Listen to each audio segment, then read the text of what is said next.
दोस्तों अज जी अपडेट में तव्हां सभिनी पहिरीं प्यारनि खे ख़ुशि आमदीद। अॼु पंहिंजा वे ड्रामे जी ज़बरदस्त अपडेट्स आंदी आहे तव्हांजे लाइ। नई अपडेट्स नओं रिव्यू कंदासीं। हिन ड्रामे के अचण में केतिरो वक़्तु लॻंदो ऐं हिन ड्रामे में कहिड़ा अदाकार सिलेक्ट थी चुका आहिनि ऐं शूटिंग जो छा थियो, सॼी अपडेट्स ॾियूं था हिन नंढड़े वीडियो में। हिनखे आख़िर ताईं ॾिसंदा। थी सघे त उदासी टीवी यूट्यूब चैनल खे ज़रूरु सब्सक्राइब लाइक शेयर कंदा। अॼु जी हिकु बहितरीनु वीडियो में तव्हां सभिनी पहिरीं प्यारनि खे ख़ुशि आमदीद चवंदुसि। हलूं था अपडेट की तरफ। दोस्तों काफ़ी ॾींहंनि खां वठी काफ़ी दोस्तनि जा कॉमेंट अची रहिया आहिनि त मूसा ईंदो या न ईंदो, सजावल जो छा थियो, फलाणो अदाकार टीरू अदाकार।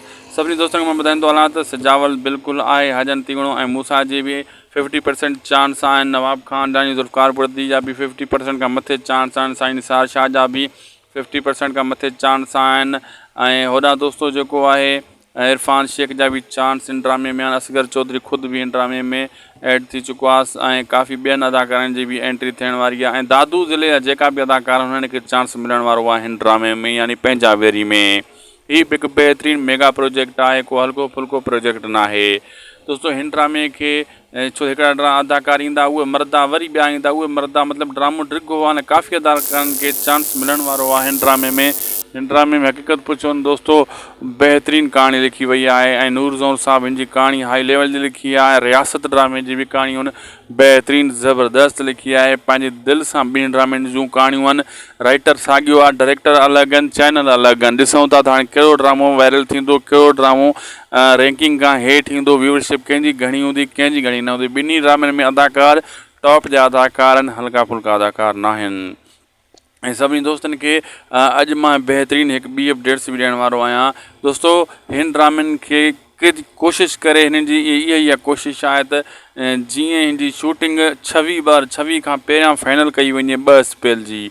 जी हाँ दोस्तों, ॿिन्ही ड्रामनि ॿिन्ही डायरेक्टरनि जो इहो ई ज़ोर आहे त 2/26 बीहण खां पहिरियां कुझु न कुझु 1, 2 या 3 स्पेल शूट करे वठूं, जीअं 2/26 बीहे त हिन ड्रामे जो पहिरियों स्पेल जो स्टार्ट ई हुजे ऐं ड्रामो हाई लेवल जो मतिलबु पंहिंजी व्यूअरशिप खणे। हर ॿिन्ही चैनल वारनि जो इहो ज़ोर आहे त असांजो पहिरियों ड्रामो हले ऐं असांजो ड्रामो वायरल थिए। जेको ड्रामो दोस्तों पहिरियों ईंदो, इहो हक़ीक़त आहे, उहो ड्रामो वधीक व्यूअरशिप खणी वेंदो ऐं वक़्ती तौरु फ़ाइदो बि उहो ड्रामो घणो खणी वेंदो। ऐं जेका बि नाज़रीन इन्हनि खे ॾिसंदड़ आहिनि, शौक़ीन ॾिसंदड़ आहिनि, उन्हनि जी जेका राय क़ीमती राय उहो कमेंट सेक्शन में तव्हां लिखो। पंहिंजा फेवरेट अदाकार जेका मूसा के पसंद करनि था दोस्तों उहे हिन वीडियो के लाइक करनि। जेके सजावल खान के पसंद करनि था उहे सब्सक्राइब करनि। जेके आज़म मेगल के पसंद करनि था उहे कमेंट सेक्शन में दोस्तों कमेंट सेक्शन में पंहिंजी आज़म मेगल जो नालो लिखी सघनि था।